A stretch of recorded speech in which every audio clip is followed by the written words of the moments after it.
राधे राधे। मैं हूं एस्ट्रोलॉजर नीलू चौधरी। मेरे चैनल ग्रहों की माया में आपका स्वागत है। 3 सितंबर 2025 से कलयुग के बेताज बादशाह राहु देव जागृत हो चुके हैं। यदि आप राहु को समझ गए तो आप काफी हद तक अपने जीवन में सफलता प्राप्त कर सकते हैं। मीन राशि के जातकों आपके ऊपर 7.5 भी प्रभावी है, जिससे आपके कार्यों में अड़चन विलंब की स्थिति उत्पन्न हो रही है। और दूसरा, राहु आपके 12th हाउस में, 12th हाउस में देखिए राहु अच्छे रिजल्ट नहीं प्रदान करते। राहु 3, 10 और 11वें भाव में हो तो वहां ये अच्छा रिजल्ट प्रदान करते हैं। मीन राशि वालों, आपके 12th हाउस में इनका उदय होना क्या बड़े परिवर्तन और बदलाव लेकर के ये आएंगे। मीन राशि वाले जातकों आपके 12th हाउस में इनका उदय होना क्या बड़े परिवर्तन बदलाव लेकर के आएगा। राहु देव ने अपने शनि के मित्र के घर में प्रवेश किया है। राहु उस कॉन्फिडेंस से मतलब कार्य कर ही नहीं पाए जिस भाव पर ये उपस्थित हैं।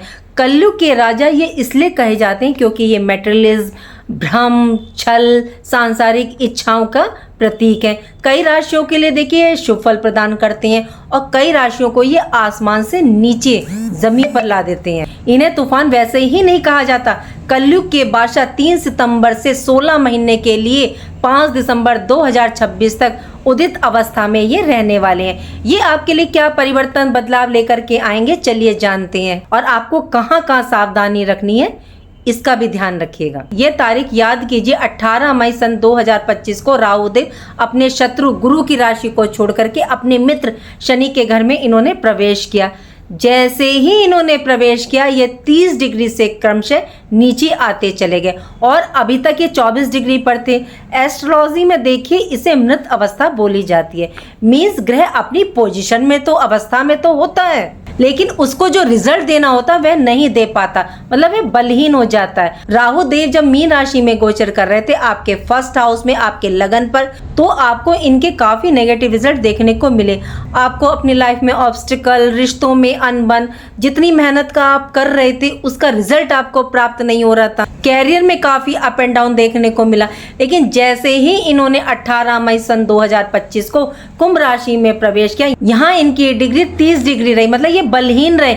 इन्होंने कोई रिजल्ट आपको प्रदान ही नहीं किया। 3 सितंबर से जैसे ही ये उदित अवस्था में प्रवेश करेंगे, यानी इन्होंने कल से संध्या समय से प्रवेश कर लिया है। ये वक्र गति से चलते हैं तो ये 3 सितंबर को 23 डिग्री में प्रवेश कर चुके हैं और इनके प्रवेश करते ही ये उदित हो गए, जागृत अवस्था में आ गए हैं। इनका प्रभाव निर्वात गति से देखने को मिलता है। अभी ये वृद्ध अवस्था में, फिर ये युवावस्था में आएंगे, फिर ये बाल्यावस्था पर रहेंगे। इस तरह से 5 दिसंबर सन 2026 तक राहु का प्रभाव आपकी राशि पर रहने वाला है। सब राशियों के लिए अच्छा हो ये जरूरी नहीं है, लेकिन मीन राशि वालों आपके लिए क्या लेकर के आ रहे हैं राहु देव, चलिए जानते हैं। पॉइंट टू पॉइंट देखिए, हर ग्रह के पॉजिटिव और नेगेटिव दोनों रिजल्ट प्राप्त होते हैं, मतलब। और राहु तो वैसे भी 50-50 देते हैं, ये कभी भी अपना 100 नहीं देते। हर सिक्के के 2 पहलू होते हैं। ऐसे ही राहु देव के नेगेटिव और पॉजिटिव दोनों रिजल्ट आपको प्राप्त होंगे। और नेगेटिव रिजल्ट से कैसे बचना है, चलिए ये भी जानते हैं। 12th हाउस में राहु आपके व्यय में, फिजूल खर्ची के घर में, तो यहाँ फिजूल खर्ची व्यय तो ये देखिए करवाएंगे। आने के साधन तो ये निर्मित कर रहे हैं, लेकिन व्यय भी ये करवा रहे हैं। तो आपको अपने खर्चों पर इस दौरान नियंत्रण रखना है। कई बार ऐसा होता है कि हम अपनी इच्छाओं को पूर्ण करने के लिए कर्ज लोन ले लेते हैं या किसी से पैसे उधार लेते हैं, तो यहाँ आपको ध्यान रखना है। दूसरा, यदि आप विदेश में कार्य करते हैं या जो लोग कैरियर की दृष्टि से विदेश जाना चाहते हैं, उनके लिए बहुत पॉजिटिव रिजल्ट यहाँ देखने को मिलेंगे। 12th हाउस में राहु विदेश गतिविधियों में अच्छे रिजल्ट प्रदान करते हैं। यदि एक्सपोर्ट इंपोर्ट का कार्य है तो उसके लिए भी बहुत उत्तम समय है। यदि आप इन्वेस्टमेंट करना चाहते हैं, निवेश करना चाहते हैं, तो इस दृष्टि से भी बेहतरीन समय, क्योंकि राहु को इन्वेस्टमेंट की दृष्टि से अच्छा माना जाता है। जिनका हॉस्पिटल रिलेटेड वर्क है उनके लिए काफ़ी सफलता, सक्सेस उन्हें देखने को मिलेगी। काफ़ी सकारात्मक रिजल्ट आपके लिए ये निर्मित करेंगे। लेकिन परिवार पर, स्वास्थ्य की दृष्टि से ये व्यय भी करवा रहे हैं। 12th हाउस में राहु हो तो अध्यात्म से जुड़ करके रहना मानसिक तनाव, टेंशन के लिए सहायक है। राहु आपके अंदर जुनून, उत्साह, लालसा, असीमित इच्छाएं, राहु यदि ठान ले कि मुझे ये करना है तो उसे कोई भी नहीं रोक सकता। ये साम दंड भेद की नीति से उस वस्तु को प्राप्त कर लेते हैं, क्योंकि इनके लिए कोई भी नियम, बाउंड्री वॉल नहीं होता, ये सबको लांघ जाते हैं।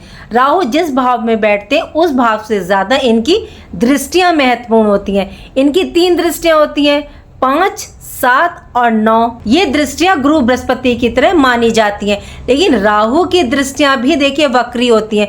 राहु जब देने पर आते हैं तो अथाह भंडार भर देते हैं, और जब छीनने पर आते हैं तो सब कुछ तहस नहस कर देते हैं, मतलब ये एक रात में छीन लेते हैं। शनि जब भी आपकी लाइफ में परेशानी लाएंगे तो ये धीरे धीरे लाएंगे, स्लो मूविंग प्लेनेट है, जो अचानक आपकी ज़िंदगी में आता है कि अचानक से घाटा, अचानक से नुकसान, अचानक से ये काम में विघ्न आना, ये सब राहु देव के काम है। राहु की पंचम दृष्टि आपके 4th हाउस पर, जो जातक स्थान परिवर्तन करना चाहते हैं, बाधा आ रही थी तो उसे ये दूर करेंगे, परिवर्तन का योग निर्मित करेंगे। प्रॉपर्टी रिलेटेड यदि आपके कार्य रुके हुए थे, मकान, वाहन, प्रॉपर्टी लेना चाहते थे, तो अब 3 सितंबर के बाद आपके ये कार्य बनेंगे। ध्यान कहाँ रखना है? माता के स्वास्थ्य पर ध्यान रख करके चलिएगा, बहुत आवश्यकता है। भौतिक सुखों पर देखिए खर्चे तो करवाएंगे राहु देव, लेकिन ये व्यय खर्च आपके भविष्य के लिए अच्छी हैं।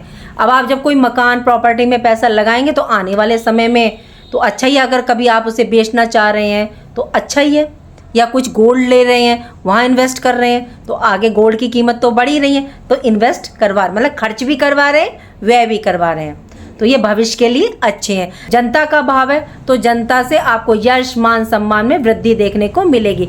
कुटुंब परिवार में कुछ व्यक्तिजन ऐसे हो सकते हैं कि जो आपके सामने कुछ और बोलें, पीछे आपके कुछ और बोलें, तो ऐसी परिस्थितियों से बचकर चलिएगा।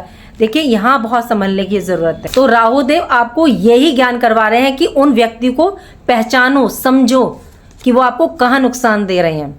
राहु देव की 7th दृष्टि आपके 6th हाउस पर, जॉब, कंपटीशन, स्वास्थ्य का, ऋण, रोग का। जॉब में अपने सीनियर बॉस से वाद विवाद ना करें बिल्कुल भी। कोर्ट कचहरी मामला है तो किसी की गवाही ना दें।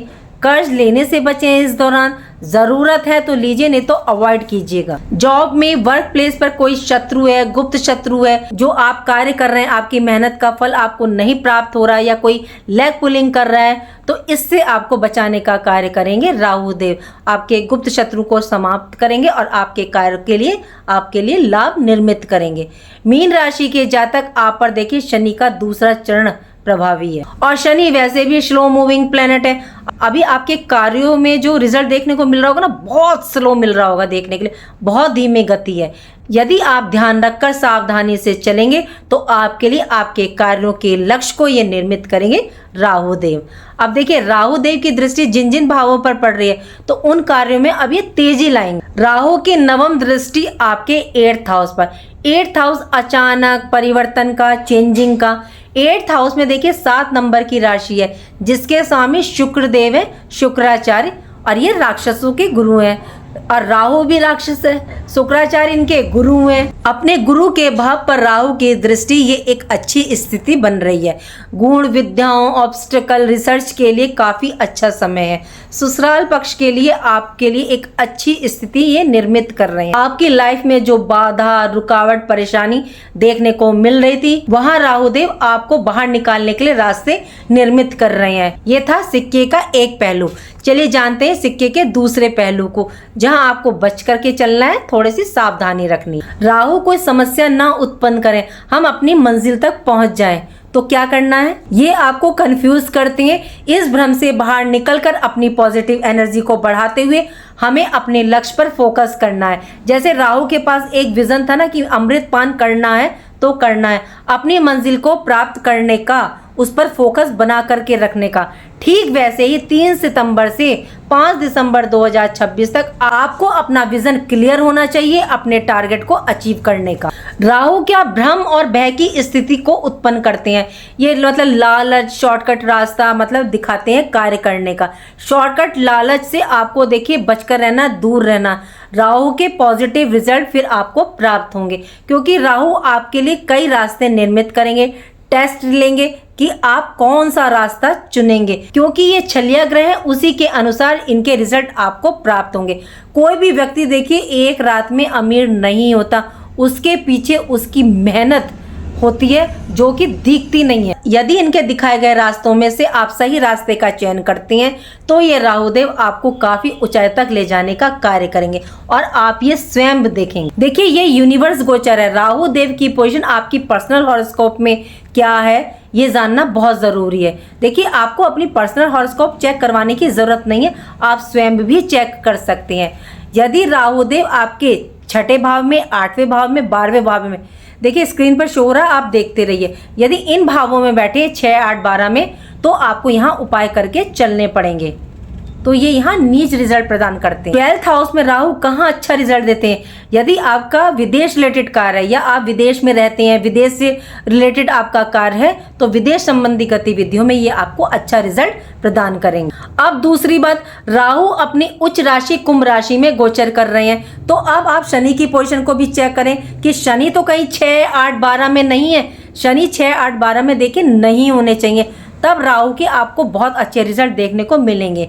यदि ऐसा है कि शनि 6, 8, 12 में नहीं है, राहु 6, 8, 12 में नहीं है, तो 3 सितंबर से लेकर के 5 दिसंबर 2026 तक राहुदेव आपको आसमान तक ले जाने का कार्य करेंगे। आप खुद देखिएगा। चलिए अब जानते हैं राहु के पॉजिटिव रिजल्ट लेने के लिए आपको उपाय क्या करना है। सबसे पहले तो आपको राहु के मंत्र का जाप करना है। ओम रांग राहवे नमः। पश्चिम दिशा को मुंह करके बैठना है और आप चाहें तो 11 बार करें, 21 बार करें, 31 बार करें, 108 बार करें। और अपने आगे थोड़ा सा जल रख लीजिएगा और थोड़ा सा गुड़ रख लीजिएगा। जब मंत्र आपके पूरे हो जाएं तो जल आप किसी गमले में बढ़ा दीजिए और गुड़ जो है स्ट्रीट डॉग्स को दे दीजिए। दूसरा, राहु देवी की आराधना करने से, पूजा करने से शांत होते हैं, तो आप देवी की आराधना कीजिए, उनके सप्तशती का पाठ कीजिए या माँ दुर्गा के किसी मंत्र का आप जाप कीजिए। तीसरा, आपको एक कांच की बॉल में सेंधा नमक लेना, उसमें पानी डालना है और उसको अपने घर के किसी भी साउथ में या साउथ वेस्ट कॉर्नर में रख दीजिए। जहां भी जगह हो साउथ में, साउथ वेस्ट में रख दीजिए। और एक मैं कहती हूँ ना, शिव है तो हमारी हर समस्या का समाधान है। आप शिव मंदिर जाएं, शिवलिंग पर 1 लोटा जल ले जाएं, उसमें जो आप डालना चाहते हैं, दूध, चावल, शहद, वो डाल लीजिए, लेकिन सफेद तिल जरूर डालिएगा और आप शिवलिंग पर अर्पित करें। उम्मीद करती हूँ कि जो जानकारी मैंने आपको दी आपको पसंद आई होगी। पसंद आई है तो लाइक कीजिएगा, कमेंट बॉक्स में हर हर महादेव लिखिएगा और मेरे चैनल ग्रहों की माया को सब्सक्राइब कीजिएगा। राधे राधे, जय माँ बाबा।